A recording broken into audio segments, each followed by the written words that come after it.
Ya, malam ini topiknya kita beri judul Rahasia Kekuatan di Balik Kelemah Lembutan, ya. Apakah kekuatan di balik kelemah lembutan, Saudara? Oke. Mari kita baca firman Tuhan. Sebelumnya kita akan baca dari Matius 11. Firman Tuhan yang begitu powerful ini. Matius 11 ayat 25. Mungkin sudah sering ajakan juru selamat. Saya bacakan untuk kita semua, Saudara. Baik Anda yang ada di TikTok, yang ada di YouTube, selamat bergabung kembali di YouTube ya, Saudara ya. Saya ulang lagi nih karena tadi tidak sesuai topik ya. Terima kasih bagi Anda yang masih stay tune di sini. Kalau Anda seorang yang beragama, beriman, Anda suka atau tidak, cukup Anda keluar. Kalau Anda berkeberatan, jangan memaki-maki orang Kristen, jangan mengolok-olok. Saya peringatkan Anda. Saya tidak perlu melawan Anda, saya nggak perlu pencemaran, penistaan agama, males di saya ya. Tetapi yang mau saya katakan, yang Anda tulis itu sama dengan yang Anda ucapkan. Anda yang akan berhadapan dengan Tuhan. Ya, kalau memang Anda sungguh-sungguh beriman, buktikan iman Anda dan jangan mengolok-olok Yesus, jangan mengolok-olok Roh Kudus. Bukan saya yang jadi lawan Anda, tetapi Tuhan sendiri yang akan jadi lawan Anda. Jadi hati-hati dengan yang Anda tulis.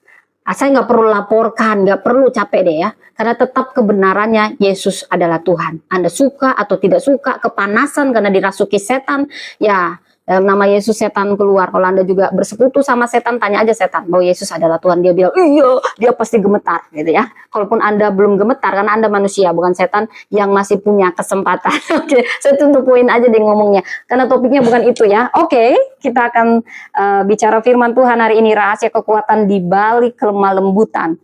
Matius 11 ayat 25 sampai 30, demikian firman Tuhan. Pada waktu itu berkatalah Yesus, aku bersyukur kepadamu Bapa, Tuhan langit dan bumi, karena semuanya itu engkau sembunyikan bagi orang bijak dan orang pandai. Nah ini, yang merasa bijak, yang merasa pandai, tapi tidak ngandalin Tuhan, biasanya disembunyikan malah hal-hal penting, Saudara. Orang-orang sederhana, Tuhan suka pakai orang-orang yang sederhana. Ini bukan kata-kata saya, kata-kata firman. Dan kata-kata firman adalah firman Allah sendiri. Alkitab tidak berisi firman Allah, tetapi Alkitab adalah firman Allah sendiri. Alkitab ini adalah tempat Allah berbicara kepada kita. Anda membacakannya, itu iman timbul dari pendengaran akan firman Allah. Itu berkuasa, karena Allah sendiri yang sedang bicara. Dia pertama bicara lewat firman-Nya. Ya, Saudara. Aku bersyukur kepadamu Bapa, Tuhan langit dan bumi, karena semuanya itu engkau sembunyikan bagi orang bijak dan orang pandai, tetapi engkau nyatakan kepada orang kecil. Ya Bapa, itulah yang berkenan kepadamu. Semua telah diserahkan kepadaku oleh Bapakku, dan tidak seorang pun mengenal anak selain Bapa, dan tidak seorang pun mengenal Bapa selain anak. Ini simbol-simbol Bapa dan anak. Walaupun ada nanti agama tertentu, Tuhan tidak diperanakkan, ya memang ini simbol ya. Simbol, banyak rahasia kerajaan surga disimbolkan ya. Makanya perlu tuntunan Roh Kudus. Dan mengenal Bapa selain anak, dan orang yang berkenan kepadanya anak itu berkenan menyingkapkannya. Saudara, Anda mau tahu kebenaran, Anda harus memulainya dengan kerendahan hati. Kalau Anda sama ini bingung ya, mana yang benar ini agama, saya katakan yang benar adalah di dalam Kristus Yesus. Itu yang benar. Jadi kalau Anda dengar saat ini, itu bukan suatu kebetulan. Itu cara Tuhan berbicara. Mau apapun kata dunia ini, kebenarannya adalah Yesus adalah Tuhan dan Juru Selamat yang hanya satu-satunya jalan memantaskan kita. Dan ini dengar ajakan Juru Selamat, Saudara. Matius 11 ayat 28. Marilah kepadaku. Lihat ini, kamu yang mungkin selama ini berbeban berat, firman ini untukmu bukan suatu kebetulan. Ya Saudara, saya nggak tahu siapa Anda, tetapi Roh Kudus bicara saat ini, ada seseorang yang sedang bingung, Saudara. Apalagi dia bingung, dia ada di garis suatu penantian, persimpangan, Saudara. Tapi yang mau saya katakan, Kristuslah jalan kebenaran dan hidup. Anda hanya perlu merendahkan hati Anda untuk mengetahui kebenaran. Dan saat Anda tahu kebenaran, kebenaran akan memerdekakan Anda. Saudara, kata Kristus di Matius 11 ayat 28, marilah kepadaku semua yang letih lesu dan berbeban berat, Aku akan memberi kelegaan kepadamu. Pikulah kuk yang kupasang dan belajarlah dariku. Karena aku lemah lembut dan rendah hati, dan jiwamu akan mendapat kelegaan. Sebab kuk yang kupasang itu menyenangkan dan bebanku pun ringan. Saudara, kata kuncinya di sini, pikulah kuk yang kupasang dan belajarlah dariku. Karena aku lemah lembut dan rendah hati, dan jiwamu akan mendapat kelegaan. Sebab kuk yang kupasang itu menyenangkan dan bebanku pun ringan. Saudara, apa makna kelemah lembutan, saudara? Dan kenapa kelemah lembutan menjadi sesuatu yang punya rahasia kekuatan, saudara? Yesus mengatakan dirinya lemah lembut. Apakah itu bicara tentang cara kita berbicara dengan intonasi seperti Keraton Jogja, saudara? Suami saya kebetulan orang Jawa, Keraton Jogja, dan saya orang Batak. Dari suara saya aja udah kelihatan Bataknya ya, suara orang Batak dibilang keras-keras. Apakah orang Batak tidak lemah lembut? Orang Jawa lah yang lemah lembut. Orang-orang keraton lah orang-orang lemah lembut. Nggih, dari jauh ye. Lalu orang Batak, hai hai. Ini orang-orang keras, ini orang keras, ini orang Batak, nggak ada yang lemah lembut. Orang Jawa semua lemah lembut. Apakah itu pengertian lemah lembut, saudara?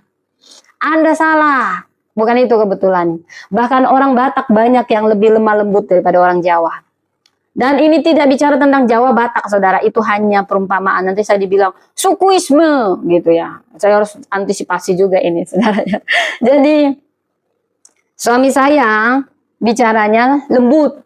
Ya, bukan berarti dia itu juga keras, tidak. Ada yang bicaranya juga lemah lembut, ya intonasinya lembut, dan memang dia juga orangnya lemah lembut. Ya, ada yang dia cuman bicaranya lembut, tapi kata-katanya menusuk, menusuk, menusuk sampai ke sukma. Misalnya begini, suaramu bagus, tapi lebih bagus tidak bernyanyi. Memang dia intonasinya lembut dan sangat lemah lembut. Tapi apakah ini yang disebut lemah lembut? Lalu ada orang Batak. Dia dengan apa adanya berkata, saudara. Udah deh ya, diam dulu ya. Ini kita lagi penting ya. Ini penting sekali. Kita harus penting, saudara. Dia berkata tegas. Kebenaran harus diungkapkan. Suka atau tidak suka. Dia bilang begitu dalam pidatonya. Oh, ini orang keras. Harusnya dia bilang dengan lembut. Baru dia dibilang lemah lembut. Kebenaran harus diungkapkan. Suka atau tidak suka. Baru itu dibilang lemah lembut. Orang Batak semuanya keras, keras, keras. Tidak ada yang lemah lembut. Begitu. Anda salah. Saya juga ngomong begini, jadi diri saya tetap dibilang orang lemah lembut kalau saya bisa mengendalikan kekuatan saya untuk kebenaran. Saudara, justru kelemah lembutan seseorang itu terbukti pada saat dia punya kuasa. Saudara, kenapa Yesus dikatakan lemah lembut? Dia menyebut dirinya lemah lembut. Musa disebut orang yang paling lemah lembut. Bukan cara ngomong, bukan suaranya pelan sampai nggak kedengaran seperti jarum. Lalu yang kayak saya ini, apalagi kalau baca puisi begitu antusias, merdeka. Oh, dia bukan lemah lembut. Priscilla bukan lemah lembut. Dia ngomongnya begitu tegas. Yang lemah lembut itu ngomongnya tidak kedengaran. Kalau marah pun lemah lembut. Tidak tegas. Dia tidak boleh menyuarakan. Kebenaran adalah kebenaran, saudara. Jangan korupsi. Jangan. Nah, ini bukan lemah lembut. Apa seperti itu? Itu konyol. Ya, bukan, saudara. Jadi banyak orang salah paham tentang kelemah lembutan. Banyak orang berpikir kalau yang kayak orang Batak kayak saya terutama tegas sekali kalau ngomong, to the point kali, bukan yang lemah lembut, harus muter-muter dulu, itu pun lembut. Jadi begini Bapak Ibu, saudara-saudara, anak-anak kecil, pokoknya dia sampai sungkem-sungkem baru lemah lembut. Tapi dia korupsi, dia kompromi, oh dia tidak, dia lemah lembut, begitu. Ini muter-muter jadi sih nanti ya. Gak siap-siap. Oke, gak apa-apa. Biar agak lawak-lawak gitu ya, saudara ya. Jadi saya mau katakan, saudara, banyak orang yang salah paham tentang makna kelemah lembutan. Makanya saya katakan rahasia kekuatan di balik kelemah lembutan. Kelemah lembutan berdasarkan Alkitab itu bukan yang bicara lembut, pelan, tapi menusuk. Kubunuh kau, dari kubunuh kau. Yang lemah lembut adalah yang pertama, karena dia intonasinya adalah begitu lembut. Bukan, itu intonasi suara, itu beda. Ya, orang yang tegas, kebenaran harus dipertahankan, dia tetap lemah lembut. Kenapa? Karena lemah lembut itu adalah mengendalikan kekuatan kita untuk melakukan kebenaran. Kita tidak semena-mena, walau kita punya kuasa. Misalnya seorang juragan kaya, dia tidak semena-mena sama pembantunya, sama budaknya. Itu lemah lembut, saudara. Itulah definisi lemah lembut. Jadi banyak yang salah paham tentang apa itu lemah lembut, saudara ya. Nah, jadi kita harus tahu dulu nih, dunia itu banyak sekali menilai kelemah lembutan itu kekuatan berdasarkan kekuasaan, ya, berdasarkan ketegasan. Siapa yang berkuasa, mendominasi, itulah yang kuat. Tetapi Yesus sedang membungkam semua teori itu, saudara. Yesus mengajarkan justru kalau kita membaca kekuatan sejati ada dalam kelemah lembutan. Bukan berarti bicaranya lembut, bunuh dia bilangnya itu lembut. Itu bukan lembut, ya, itu bukan lemah lembut, itu jahat, tetap jahat, saudara ya.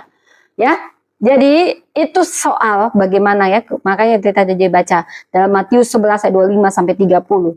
Yesus sedang mengundang kita semua, saudara, yang letih, yang berbeban berat, datang kepadanya, belajar darinya.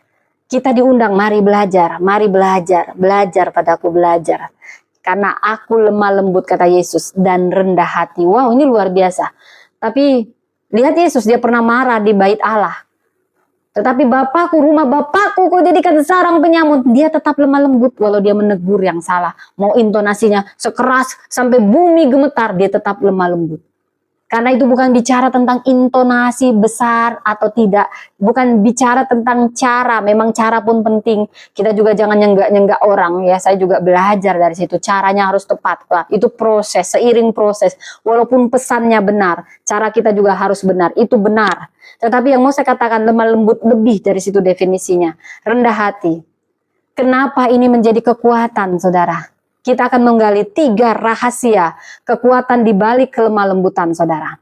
Sebelumnya tadi sudah saya bacakan Matius 11 ayat 25 sampai 30, saudara ya. Ini bagian dari ajaran Yesus yang sangat-sangat kontras. Bagaimana sikap orang-orang bijak menurut dunia dengan mereka yang rendah hati, saudara ya. Rendah hati seperti anak kecil. Yesus bersyukur karena Bapa telah menyatakan kebenaran kepada orang-orang sederhana. Jadi Yesus sering, Bapa Tuhan sering menyatakan kebenaran itu justru lewat orang-orang sederhana, saudara ya. Jadi jangan menganggap dirimu hebat. Semakin kau merendahkan hatimu di hadapan Tuhan, semakin banyak kerajaan surga akan diungkapkan kepadamu. Dia mencari orang yang sederhana, bukan berarti dia gak suka orang yang pinter, orang yang kaya. Tidak. Tuhan tidak pernah membedakan. Hei, supaya aku dibilang hanya membela kaum miskin, maka orang kaya, rasain lu semua orang kaya, orang pintar, orang bijak. Saya tidak akan memakaimu, saya akan memakai orang-orang sederhana. Oh, bukan itu juga maksudnya. Jangan juga kau jadi merendah-rendahkan orang yang berpendidikan, orang yang kaya raya. Apa dosa mereka? Nggak ada dosa mereka, justru itu bagus. Tetapi yang mau saya katakan, banyak juga orang miskin lebih sombong daripada orang kaya. Itu tentang sikap hati. Banyak juga orang bodoh nggak sekolah, lebih sombong daripada yang benar-benar sekolah. Karena kalau dia sungguh-sungguh sekolah, dia semakin merunduk. Ya, walaupun memang ada yang mengandalkan sekolahnya, saudara. Jadi yang mau saya katakan di sini tentang sikap hati. Sikap hati. Hati yang haus. Hati yang tulus. Seperti merpati. Hanya kau yang memiliki. Nenek aku mana? Anak saya nih, saudara. Hai sayang. Mainannya di situ, coba lihat itu ya, atau dibuka sini ya. Mama lagi khotbah ya. Saya apa adanya ya, saudara ya. Jadi anak saya lagi tidur, saya khotbah gitu ya, saudara, melayani Tuhan. Melayani lebih sungguh. Ya, oke.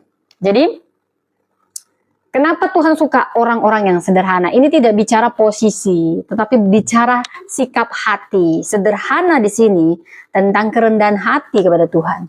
Hai sayang, selamat pagi. Ya, berdoa dulu bangun tidur.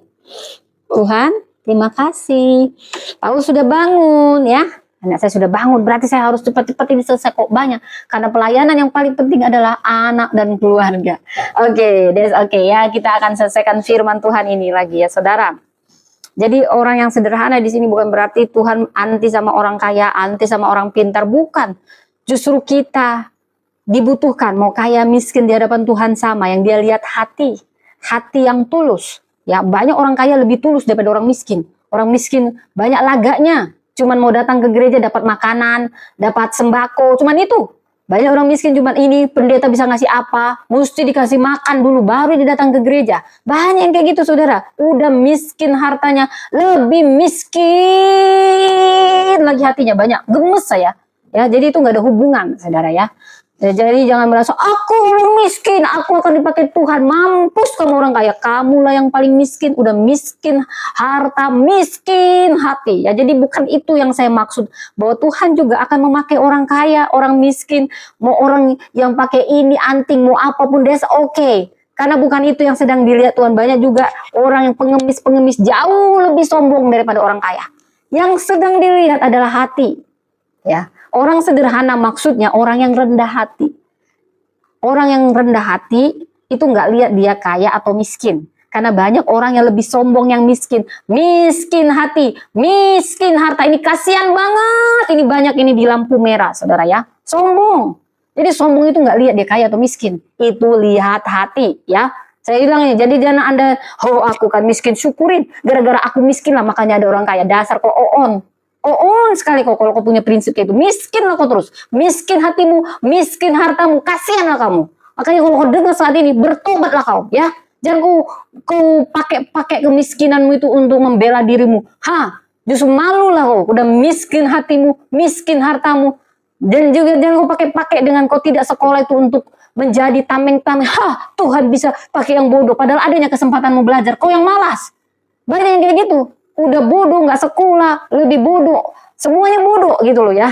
Jadi ada juga nggak sekolah, dia pinter ya. Karena memang dia nggak ada kesempatan aja sekolah. Dia sebenarnya sekolah kehidupan, sekolah pasti dia belajar. Mungkin dia nggak punya uang, dia belajar baca buku. Kamu ada? Kan enggak kan? Jadi sekarang itu bukan soal pendidikan, bukan soal harta, ini soal hati, soal sikap hati ya. Yang mana yang miskin, mana yang hati kaya, mana yang hati miskin. Banyak orang miskin materi, hati pun miskin. Banyak orang kaya materi, kaya juga hatinya. Dan yang sebaliknya, saya juga tidak memungkiri banyak yang dia karena terpaut sama hartanya merasa dia hebat. Nah ini ditendang Tuhan. Karena memang status sosial itu mempengaruhi hati. Di mana hartamu berada, disitulah hatimu berada. Itu kata firman. Makanya banyak orang kaya jadi sombong karena sudah menaruh hatinya kepada hartanya. Tetapi bedakan walaupun dia kaya, tapi hatinya tidak pernah melekat di situ. Pasti tetap kaya hati, kaya harta. Nah itu. Nah, berarti banyak orang miskin. Hartanya pun miskin, hatinya pun miskin. Karena hatinya yang paling dalam hanya lihat ke materi. Dia suka bandingin dirinya, dia suka lihat orang. Apa yang bisa kau beri sama aku? Ke gereja cuma mau ambil sembako. Ini yang miskin hati, miskin harta, semuanya miskin, kasihan banget. Udah gitu gosipin orang lagi, pakai minder itu kesombongan. Ya, aku bilang sama kau yang di sini ya. Ini udah nampak nih bataknya. Padahal rahasia kekuatan di balik kelemah lembutan. Nggak apa-apa ini kontras. Oke, kita lembutkan. Suamiku kan orang Jawa, keraton banget. Marilah saudara, kita dengarkan rahasia kekuatan di balik kelemah lembutan. Nah, saya nggak bisa banget gitu ya saudara. Anggaplah ini lucu-lucu ya saudara ya. Oke, jadi ada 3 rahasia kekuatan di balik kelemah lembutan saudara ya. Kelemah lembutan itu membuka pintu pewahyuan Allah. Maksudnya apa ini? Kenapa kelemah lembutan bisa membuka pintu pewahyuan Allah? Apa ini maksudnya apa? Ya saudara ya. Jadi kalau kita membaca dari Matius 11 ayat 25, kita mulai lagi, kita ulek-ulek ayat ini. Aku bersyukur kepadamu Bapa, Tuhan langit dan bumi. Karena semuanya itu engkau sembunyikan bagi orang bijak. Ini yang sok bijak maksudnya. Kita memang harus disuruh jadi bijak. Tapi jangan ngandalin otak kita, pengalaman kita, tetap andalkan Tuhan. Dan orang pandai. Bukan berarti Tuhan benci sama orang pandai, nggak ada kok salah orang pandai. Tapi orang pandai yang bagaimana dulu, itu lebih kepada sikap hatinya.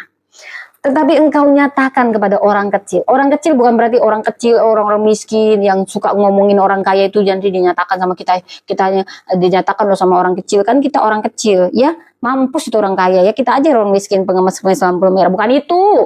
Bukan itu maksudnya orang kecil, orang yang rendah hati, merasa kecil di hadapan Tuhan, ya. Banyak juga orang kecil yang di pengemis itu kayak malah dia besar, dia pamerkan kemiskinannya itu, dia pamerkan apanya itu minder-mindernya itu sombong, ya. Anda minder, sombong Anda. Jangan pikir Anda, siapalah aku rendah hati. Bodoh kamu. Kamu nggak tahu makna rendah hati itu sikap hati, ngerti? Jadi Anda yang mengandalkan, memamerkan kemiskinan Anda agar Anda dilirik itu sombong. Minder itu sombong, ya. Jadi sama ini jangan Anda yang minder. Jangan yang merasa Anda memamerkan minder-minder Anda itu. Anda rendah hati, jauh. Anda sombong. Ini yang paling kasihan orang-orang minder, ya. Gak ada kesalahan orang yang berpenampilan oke dia minder. Apa salahnya? Kan yang salah, kenapa kok nggak pakai baju yang bagus? Ada bajumu, ya kan? Minder-minder kok. Lalu menganggap kau dirimu rendah hati. Nah ini dengar ini firman untukmu berarti. Ini dengan tidak lemah lembut. Ini firman untukmu saudaraku yang terkasih. Maaf. Baik. Kelemah lembutan, saya katakan lagi. Kelemah lembutan itu adalah sikap hati yang terbuka terhadap kebenaran Allah. Orang yang sombong rohani sulit menerima pewahyuan. Jadi itu lebih kesombongan rohani. Peter, matikan lampu kita yang di bawah, nak. Ya, ini sambil saya melayani online. Ini sayang mama ya, nak baik. Oke, saya apa? Ya, nanti. Oke, mama kok badul udah dilihat. Saya apa adanya saja ya, saudara ya. Saya kiri kananku ada Tuhan, sambil melayani ada anak. Begitulah kalau seorang ibu, pelayanan pertama adalah anak-anaknya dan suaminya ya saudara. Tapi bukan berarti kita ibu-ibu perempuan, nantilah saya tidak punya waktu, saya masih punya anak kecil. Saya juga punya anak kecil, saya lagi, bukan sombong ya saudara, saya lagi ngambil S3 saya teologi itu sambil saya nyusui. Maaf, menyusui itu kata yang sangat-sangat mulia menurut saya. Kalau Anda pikirannya porno, terserah Anda ya. Itu saya melakukannya sambil saya nyusui bayi saya sekolah online ketika saat itu masa pandemi, saudara ya. Jadi saya mau katakan ibu-ibu yang belum juga udah dipanggil Tuhan, ayo beritakan Injil. Anakku masih kecil. Nah ini tiru saja cara saya ini, karena yang dipanggil, yang dipilih itu nggak ada alasan. Dengan segala kekurangan kita, Tuhan yang akan memampukan. Dia tidak mencari yang mampu, dia mencari yang mau. Saat ini kalau Anda dengar Anda mirip sama saya, pada sudah dipanggil Tuhan, terus ada anakku Tuhan. Ya ini lewat online aja kalau ada anak ya. Beritakan firman, banyak cara memberitakan, bukan harus jadi pendeta di mimbar, saudara bertobatlah, bukan. Seperti apa adanya saja, beritakan firman. Beritakan firman, celakalah aku kalau aku tidak memberitakan firman. Beritakan firman.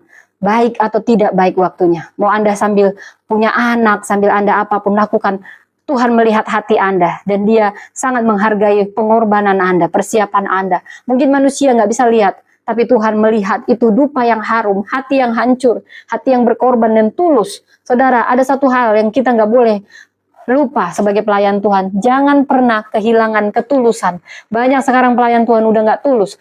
Cuman mau uang. Apa yang dicari orang? Uang. Pendeta cari uang. Jadi singer cari uang. Song leader cari uang. Mendoakan orang cari uang. Banyak sekarang orang Kristen sudah tidak murni. Ini nanti berapa dikasih PK-nya? Aduh, nggak usah lah kalau nggak pakai PK. Malu kita. Kalau yang kau terima dari manusia itu nggak seberapa, jangan cari itu. Maupun nggak dikasih sama manusia, percayalah. Tuhan tidak akan membiarkan hambanya yang sungguh-sungguh. Manusia kadang, saya nggak pernah dibayar saudara. Kalaupun saya dibayar, saya kembalikan. Kalau itu gereja yang kecil, saya kembalikan saudara. Nggak mungkin saya terima. Ya, kadang orang jadi semena-mena juga karena saya nggak mau nerima bayaran. Suka-sukanya, nggak tahu menghargai. Tapi biar itu urusannya jadi Tuhan. Karena Tuhan nggak pernah membiarkan saya kekurangan. Dia ingat yang manusia kasih mungkin hanya jutaan. Yang Tuhan kasih ratusan juta, saudara. Jadi jangan Anda melayani dengan motivasi dapat PK. Aduh, rendah sekali Anda kalau hanya untuk dapat bayaran. Biar itu bonus. Cari kerajaan Allah. Beritakan kebenarannya. Semua ditambahkan, saudara. Ya. Jadi ini kita balik lagi ya, rahasia kekuatan di balik kelemah lembutan ini. Kadang saya harus agak lari-lari, maaf saudara ya, maaf. Tapi kita akan balik fokus ya. Kelemah lembutan itu sikap hati yang terbuka terhadap kebenaran, saudara. Ya, orang sombong rohani, jadi bukan dia sombong karena harta atau apa, tetapi sombong rohani itu lebih ke sikap hati, ngerasin hati, sulit menerima pewahyuan Tuhan. Tetapi yang rendah hati ini nih, Anda yang masih juga menghina-hina Yesus di chat ini ya, saya katakan kalau kamu mau tahu kebenaran, rendahkan hatimu. Rendahkan hatimu, masa kau akan mengetahui kebenaran. Yang rendah hati, yang lemah lembut akan mengalami kehendaknya. Saudara, saya mau ceritakan Musa disebut orang yang paling lemah lembut, saudara. Kenapa? Dari hatinya ya saudara ya, bila kita membaca Bilangan 12 ayat 3, Tuhan bicara langsung kepadanya. Jadi kelemah lembutan itu dia punya kuasa, dia punya kendali, dia punya power, tetapi dia mengendalikannya bukan untuk jadi semena-mena. Seperti Tuhan Yesus, saudara. Kelemah lembutan membawa kelegaan sejati. Kata Yesus, mari kepadaku, Matius 11 ayat 28, mari kepadaku yang letih lesu, berbeban berat, aku akan memberi kelegaan kepadamu. Orang yang lembut hatinya akan mudah menyerahkan beban hidup kepada Tuhan, tidak berusaha mengatasinya sendiri, saudara. Ini firman yang luar biasa sekali ya, saudara ya. Kemudian pikul lakuk yang kupasang. Jadi kelemah lembutan kunci hidup berkemenangan. Itulah rahasia kekuatan di balik kelembutan. Kelemah lembutan akan jadi kuncimu untuk menjadi pemenang, yang akan menjadi pembawa kelegaan bagi hidupmu, dan juga akan membuka pintu pewahyuan. Itulah rahasia dari kekuatan kelemah lembutan. Wah, luar biasa saudara. Bila kita baca Matius 11 ayat 29, dikatakan, pikul lakuk yang kupasang dan belajarlah padaku, karena aku lemah lembut dan rendah hati, dan jiwamu akan mendapat ketenangan. Jadi saya ulangi, kelemah lembutan bukan berarti lemah, bukan berarti pasif, bukan mengacu kepada bicaranya pelan banget, bukan. Tetapi itu kekuatan untuk tunduk kepada kehendak Tuhan. Yesus bisa dampar prajurit Romawi, bisa tunjuk yang nonjokin dia, bisa tunjuk yang masukkan paku ke tangannya, bisa bal-balin semua pegawai Romawi, bisa. Itu kecil banget bagi Yesus ketika dia salib. Tetapi dia sedang menjalankan kelemah lembutan. Belajarlah padaku, karena aku lemah lembut dan rendah hati. Lemah lembut biasanya berbarengan dengan rendah hati. Itu dua hal yang seperti mata uang, saudara. Yesus punya kuasa. Setan aja takut sama Yesus, karena dia pencipta langit dan bumi. Tetapi dia sedang mengosongkan dirinya untuk menyelamatkan kita, karena begitu besarnya kasihnya akan dunia ini. Dia sedang mengendalikan kekuatannya, saudara. Tidak semena-mena sama kita. Itulah orang yang lemah lembut. Makanya dibilang, belajarlah padaku. Tapi Yesus tegas menegaskan kebenaran. Dia benci sama ahli Taurat yang hanya nampak di luar, tetapi di dalam busuk kayak kuburan. Nah, tegas Yesus. Tapi bukan berarti dia nggak lemah lembut. Itu biasanya lebih teruji, yang punya power, tetapi mengendalikan power itu tidak semena-mena. Orang yang lembut hatinya itu nggak mudah tersulut amarahnya. Dia bisa mengendalikan. Tapi beda dengan penguasaan diri ya. Dia itu satu kesatuan juga. Ada di situ penguasaan diri. Ya, tidak balas kejahatan dengan kejahatan. Hidup dalam kasih. Nah, orang yang lemah lembut juga bisa kita lihat teladannya dalam Raja Daud. Dia punya kekuatan balas Saul. Karena memang dia sudah diurapi jadi raja. Tapi belum sah diangkat aja jadi raja. Tapi dia nggak balas Saul. Dia bahkan bilang, aku tidak akan menjamah yang diurapi Tuhan, saudara. Kelemah lembutan itu, kita punya power, kita punya kuasa, tapi tidak salah menggunakan. Jadi orang-orang yang power abuse, yang suka pakai hierarki untuk mengamankan posisinya, ini orang-orang yang gak lemah lembut biasanya. Walaupun bicaranya lembut, tapi belum tentu lemah lembut. Ya. Jadi sudah bisa Anda bedakan ya, lemah lembut dengan yang lainnya. Anda bisa membedakan itu, saudara ya. Jadi gimana sih kita itu supaya bisa jadi lemah lembut? Ya pertama, rendah hati. Sikap hatimu rendah hati di hadapan Tuhan. Tuhan sangat senang orang yang rendah hati. Caranya berarti kau bergantung sama Roh Kudus. Setiap hari kau berdoa, apapun. Ada hati yang lembut, yang terbuka terhadap ajaran Kristus. Kau punya sikap seperti anak kecil yang bersandar penuh kepada Tuhan. Ya saudara, Matius Matius 18 ayat 3 sampai 4. Kemudian cara kau mengatasi masalah, saudara.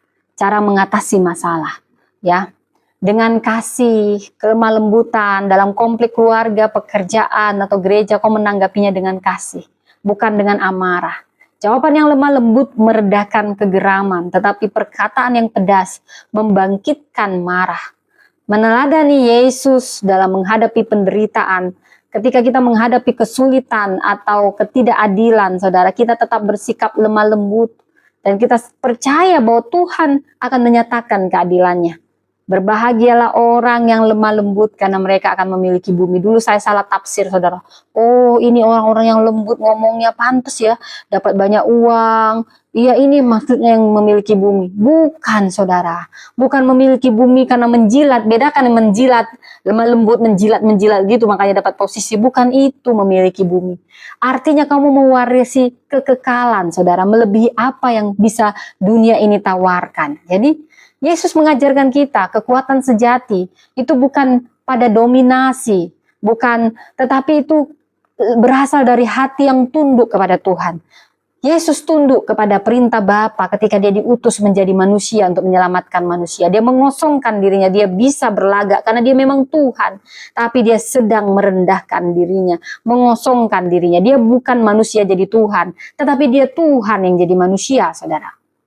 Itu dibedakan. Kasihan yang masih belum paham ya. Gak apa-apa lah, dia dirasuki setan, mungkin dihasut-hasut. Bukan dirasuki setan, dihasut, disembunyikan kebenaran. Tetapi kalau Anda sedang mendengar ini kebenaran yang akan memerdekakan Anda, Yesus adalah Tuhan. Kita belajar banyak hal dari Yesus karena dia imam besar yang turut merasakan yang kita rasakan, saudara. Makanya dikatakan belajarlah padaku. Karena aku lemah lembut, saudara. Kenapa kuk yang dia pakai, saudara? Kuk itu apa? Itu seperti dua kait ya. Alat di pertanian itu menempatkan lembu, atau biasanya kan untuk membajak sawah itu lembu yang kompeten atau sudah berpengalaman dengan yang baru. Dikaitkan. Jadi tujuannya ini, dia tuh bentuknya kayak kuk gitu, kayak dua yang ditaruh di leher, saudara.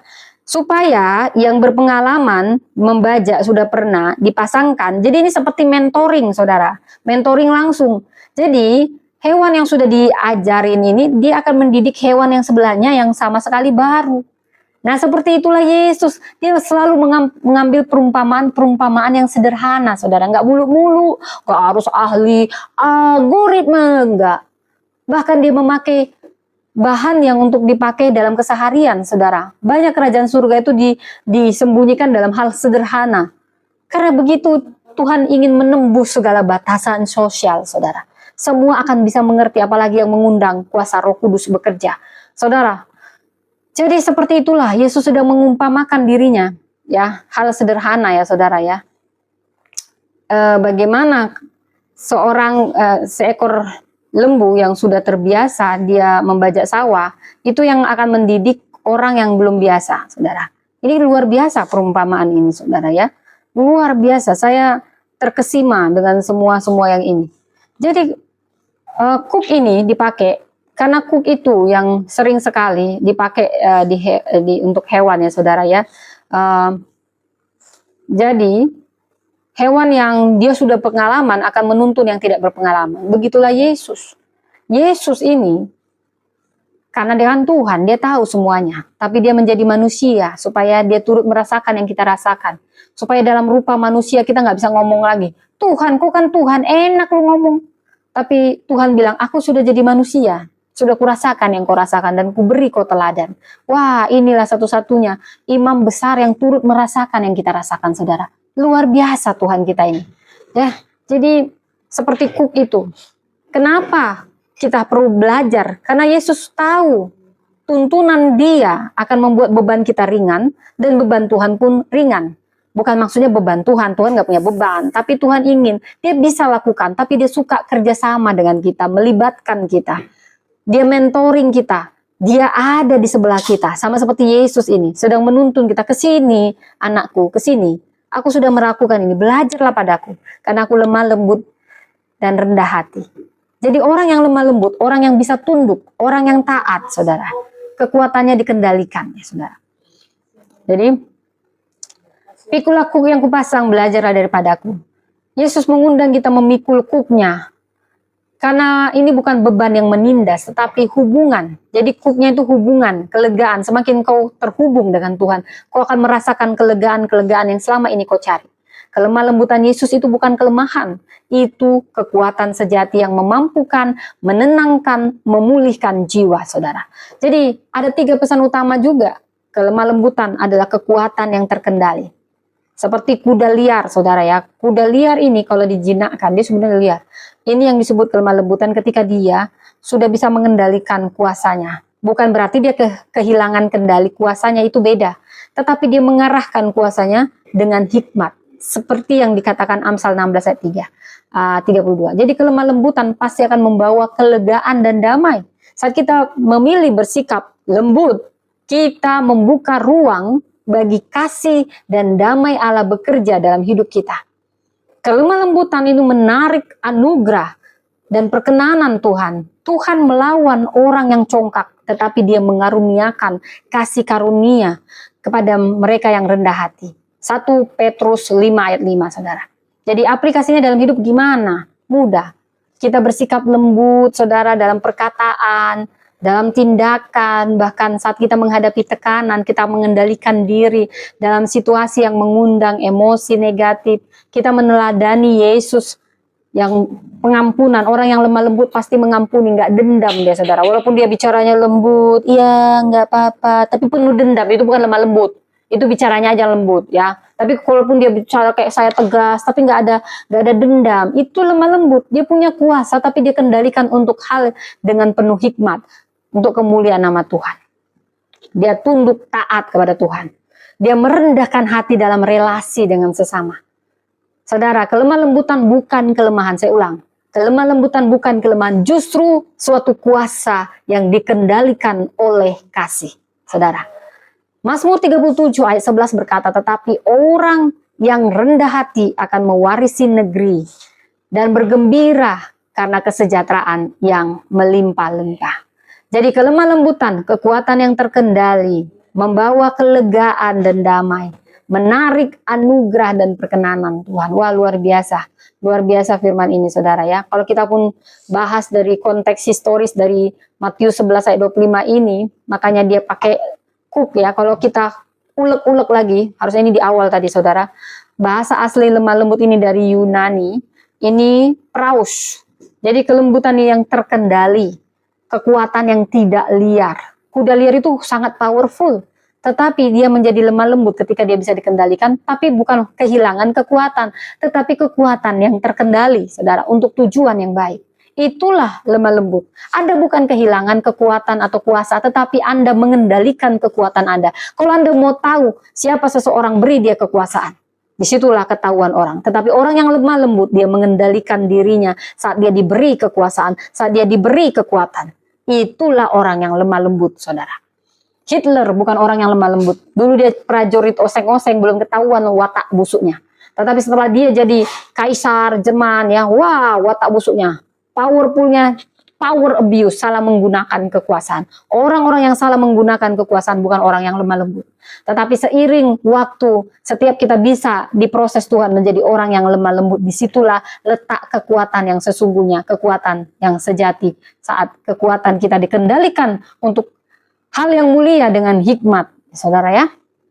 Jadi seperti kuda liar yang tetap kuat tetapi sudah jinak, itulah kelemah lembutan. Kemudian makna rohani kelemah lembutan ini bukan kelemahan, tetapi kesediaan kita tunduk kepada kehendak Allah, penuh kepercayaan. Yesus sendiri menunjukkan bahwa meskipun dia memiliki kuasa ilahi, ia tetap memilih tunduk dan melayani dengan kasih. Yesus bisa tonjok-tonjok yang ngina-ngina dia, tapi dia mengendalikan kekuatannya, saudara. Dan Yesus menggunakan makna kuk, pakai kuk di Matius 11 ayat 25 ini. Pikulah kuk yang kupasang. Kalau kita ulek, ini dari asal kata Yunani, saudara, jugos. Ini mengacu pada alat kayu yang tadi saya sudah katakan, yang menghubungkan 2 ekor lembu yang menarik beban sama-sama. Kalau dalam budaya Yahudi, ya tradisi Yahudi, kuk ini sering digunakan sebagai simbol ajaran rabi. Ya, rabi memiliki kuk yang memiliki aturan, artinya kuk ini aturan. Itu berdasarkan interpretasi mereka terhadap Taurat, saudara. Orang Farisi meletakkan kuk yang berat, aturannya berat-berat, dari hukum, dari tradisi, aduh, puyeng kita kalau bahasnya, saudara ya. Sehingga umat makin berat dekat sama Tuhan. Makanya Yesus menawarkan kuk yang sesungguhnya, karena dia Tuhan, karena banyak yang menyimpang sosok jadi Tuhan. Padahal Tuhan yang sesungguhnya nggak berat-beratnya dikasihnya, saudara ya. Jadi kalau ada pendeta-pendeta sini yang membuat masyarakat jadi malah jauh sama Tuhan karena berat banget ya, ini hati-hati. Anda bukan Tuhan, harusnya Anda membawa sesuai dengan tuntunan Tuhan ya, bukan maunya Anda tetapi maunya Tuhan.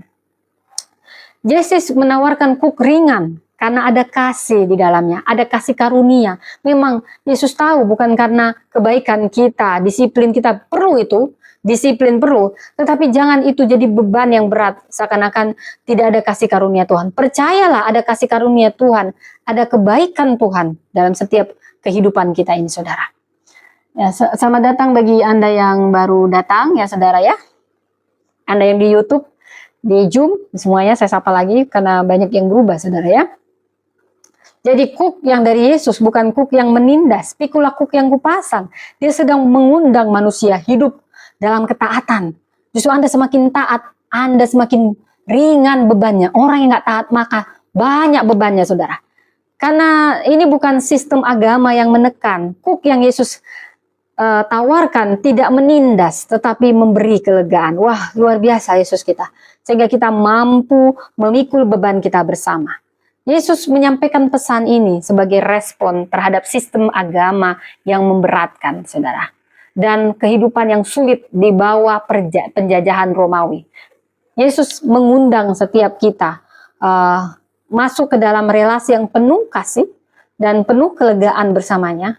Lemah lembut, ingat saudara, itu bukan lemah, tetapi kekuatan yang terkendali oleh kasih, oleh hikmat, dikendalikan oleh kasih dan hikmat, itu kelemah lembutan. Kekuatan, kuasa yang dikendalikan oleh kasih dan hikmat, itu kelemah lembutan. Bukan soal intonasi suara, bukan, saudara ya. Ini yang membawa kelegaan, bukan penindasan, karena yang memikulnya bersama Tuhan. Kita nggak sendirian, ada Tuhan. Jadi saudara, 3 rahasia tadi, kelemah lembutan akan membuka jalan kelegaan dan juga ketenangan sejati. Beda dengan ajaran dunia, ini bukan dominasi dan kekerasan, tapi menunjukkan kekuatan sejati dalam kelembutan yang berserah kepada Allah. Saat kita memilih kelemah lembutan, kita berhenti berjuang sendiri dan membiarkan Tuhan yang bekerja dalam hidup kita. Saudara, maka perlu kita pelajari, serahkan, belajar menyerahkan kendali itu kepada Tuhan dalam tiap situasi.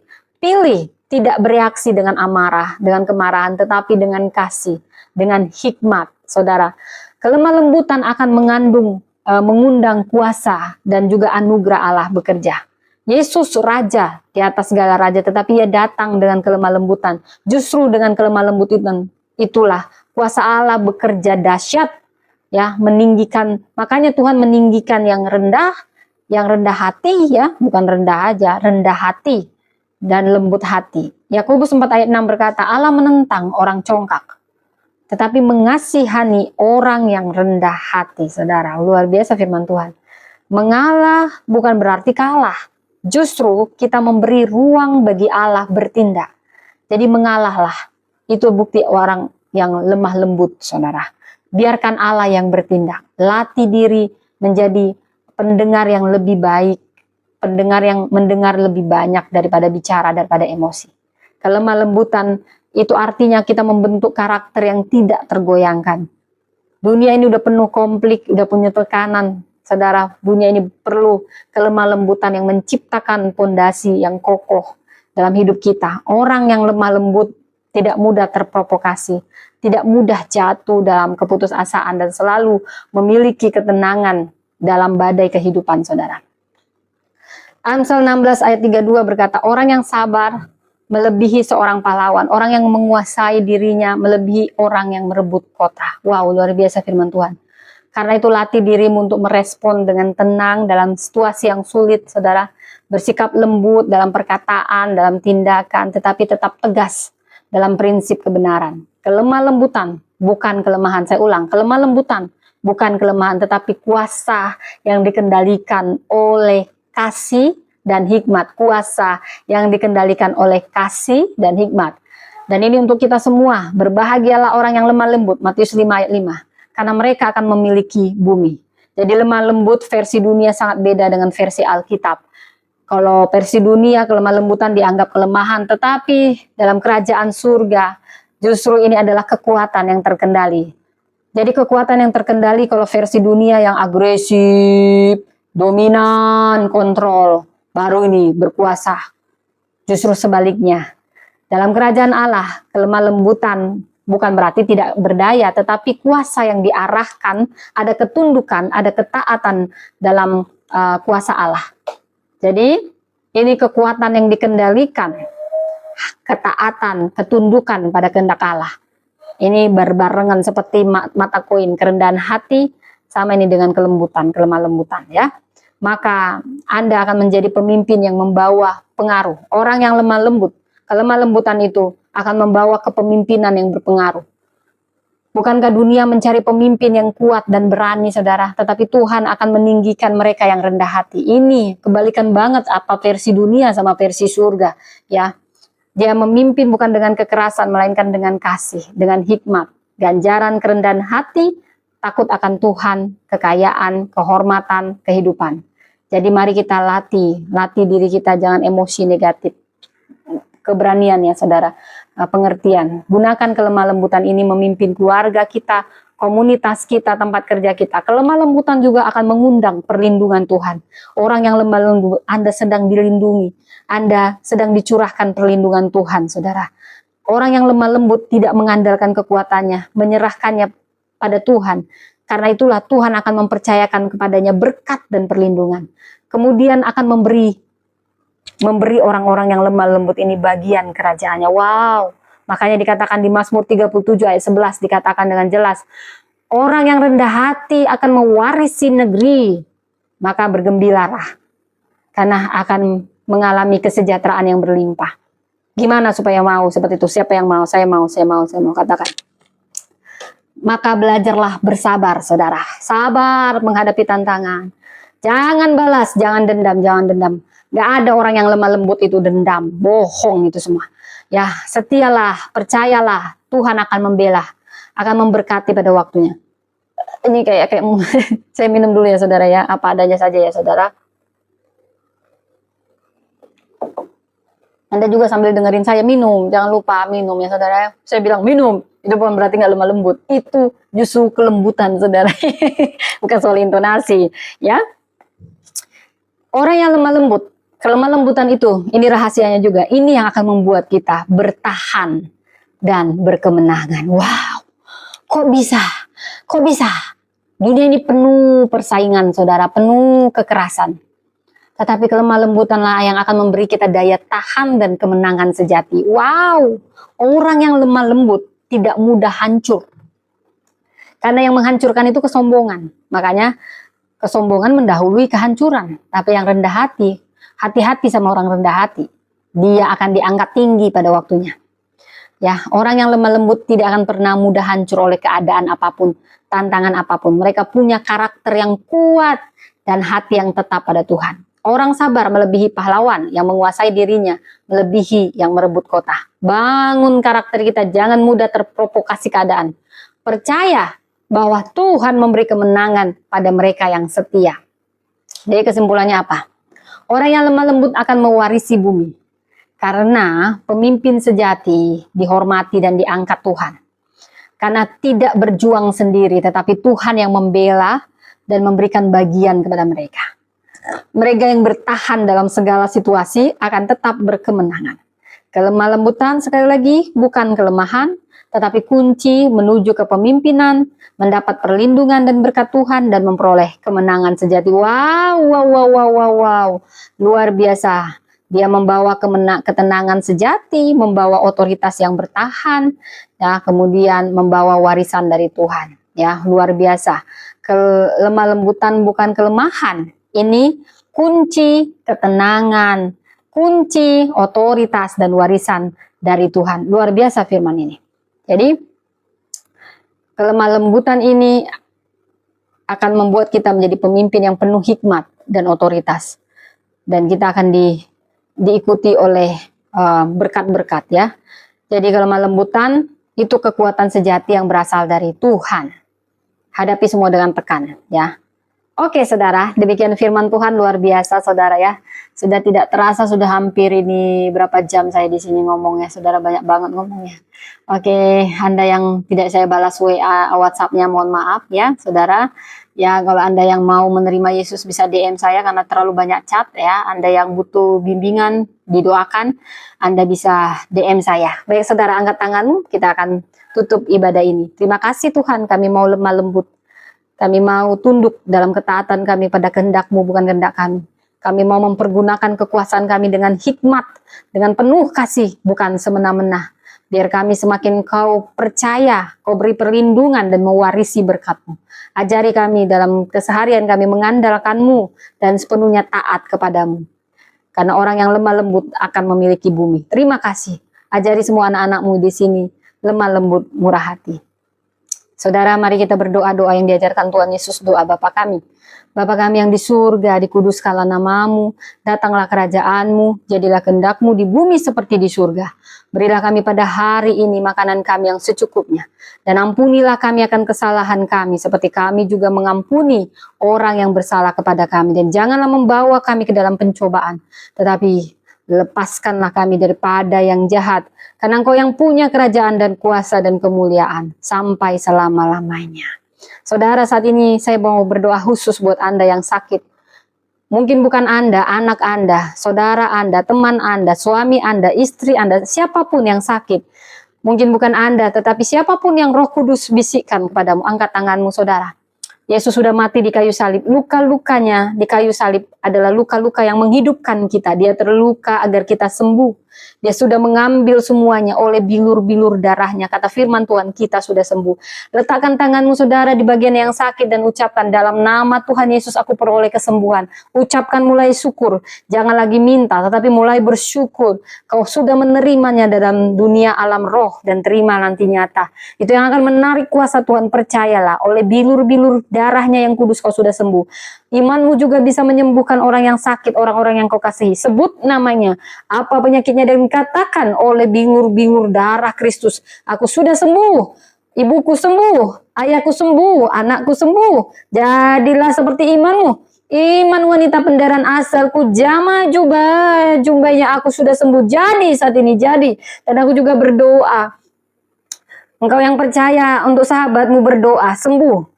Untuk siapapun yang Roh Kudus katakan mulai ucapan syukur. Ada mujizat saat kau bersyukur dan kau percaya, itu menarik kuasa Tuhan. Jadilah sesuai imanmu. Aku berkatakan kesembuhan terjadi oleh bilur-bilur darah Kristus. Kita sudah sembuh, disembuhkan, baik secara rohani, secara mental, semua disembuhkan oleh bilur-bilur darahnya yang kudus. Dia terluka dan lukanya menghidupkan kita, lukanya menyembuhkan kita, bilur-bilurnya menyembuhkan kita. Sakitmu sudah sembuh, sembuh di dalam nama Tuhan Yesus. Berteriaklah seperti Bartimeus, Yesus anak Daud, Yesus anak Daud, kasihanilah kami. Bartimeus sudah melihat kesembuhan dan dia bertindak dengan imannya. Lakukan tindakan iman seperti wanita pendarahan. Asalku jama jubah-jubahnya aku sudah sembuh.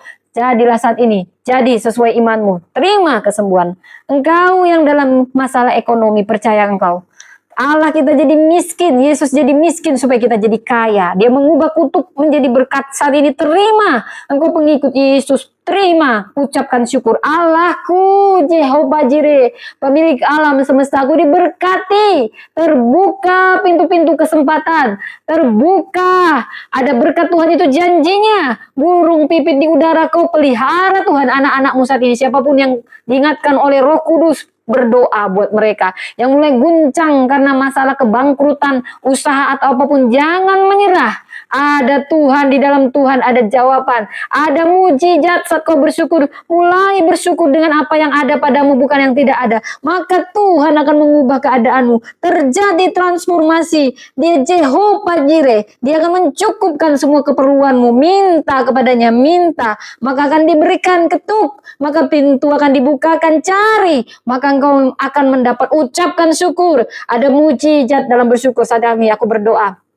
bagi yang punya utang piutang, Tuhan Jangan biarkan anak-anakmu menyerah. Tidak ada kata bunuh diri. Di dalam Tuhan ada damai sejahtera, sukacita, jalan keluar. Tanya Roh Kudus akan menuntun. Roh Kudus, akui kesalahanmu, kalau itu memang kesalahanmu, akui. Di dalam Tuhan selalu ada jalan keluar. Walaupun kita membuat kesalahan, kalau kita datang dengan hati yang hancur, penyesalan, pertobatan, selalu ada kesempatan. Jangan makin menjauh, tetapi mendekatlah. Maka Tuhan akan memulihkan, terbuka. Ketuk pintu-pintu itu, jangan diam, jangan pasif. Ketuk, ambil bagianmu dan terima di dalam nama Tuhan Yesus. Saudara, saatnya kita terima berkat, angkat tanganmu dimanapun. Bagi Anda yang percaya, angkat tanganmu di dalam nama Tuhan Yesus. Terimalah berkat Tuhan. Tuhan menghadapkan wajahnya kepada kita. Tuhan menyinari kita dengan kasih karunia-Nya. Diberkatilah keluarga kita, anak cucu kita. Diberkatilah segala usaha, bisnis, apapun yang kita lakukan dengan mengandalkan hikmat Tuhan, dibuat Tuhan berhasil untuk kemuliaan namanya. Katakan, Bapa terima kasih. Bapa terima kasih. Bapa terima kasih. Oh, Bapa di dalam surga, ku berterima kasih. Amin. Amin. Amin. Amin. Amin, amin, amin. Saudara, luar biasa firman Tuhan, saudara. Mohon maaf kalau ada banyak yang tidak saya baca. Saudara, siapapun Anda yang mengolok-olok Tuhan, kami mengasihi engkau. Kalau saat ini kau dengar firman Tuhan dan kau belum menerima Yesus, kau bisa DM saya kalau kau terjamah oleh Roh Kudus. Karena itu adalah buah karya Roh Kudus. Saya hanya alat Tuhan untuk menyampaikan. Yang membuat kita pantas masuk surga bukan amal ibadah kita, tetapi hanya oleh darah Yesus. Hanya oleh Yesus. Hanya melalui Yesus.